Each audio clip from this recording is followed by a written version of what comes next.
A cloth seller advertise a discount of 10% and sells his clothes accordingly. A customer buys a pair of shoes for 6,050 rupees and shirt for 575 rupees and a shari for 875. Calculate total discount she got.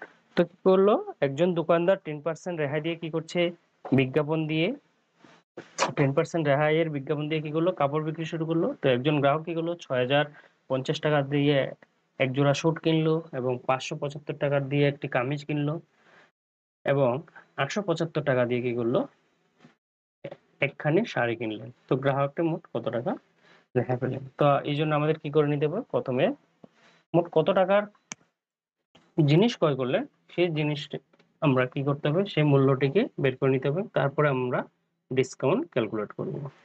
তো চলো সমাধান করি। তো solution, তো এখানে কি দেওয়া আছে, ডিসকাউন্ট পার্সেন্টেজ দেওয়া আছে 10%। তো আমরা লিপিবদ্ধ করে নিই।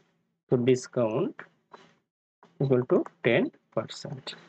তো এখন বাকি কি আছে আমাদের, টোটাল কত টাকা ক্রয় করলো, বাই করলো কাস্টমারটি, সেই হিসাবটা করে নিই। তো আমাদের কি আছে, স্যুটের প্রাইস 6,050 রুপিস এবং শার্ট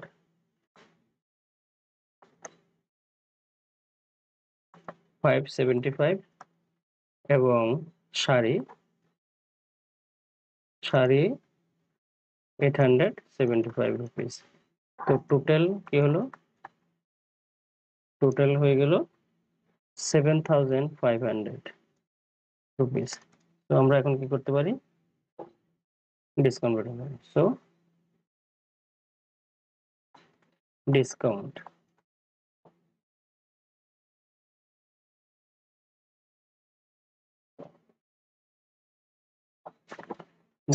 equal to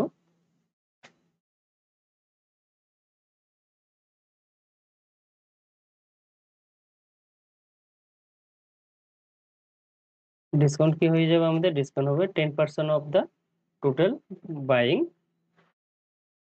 তো টোটাল বাইং কত আমাদের, 7,500। তো 7,500 ইন্টু 10%, তো কি হয়ে যাবে 7500 ইন্টু 10, পার্সেন্টেজের জন্য নিচে 100।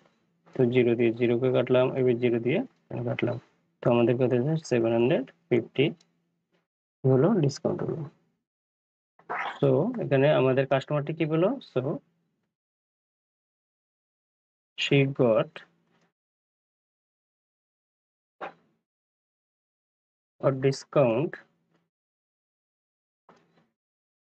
of rupees কত, 750।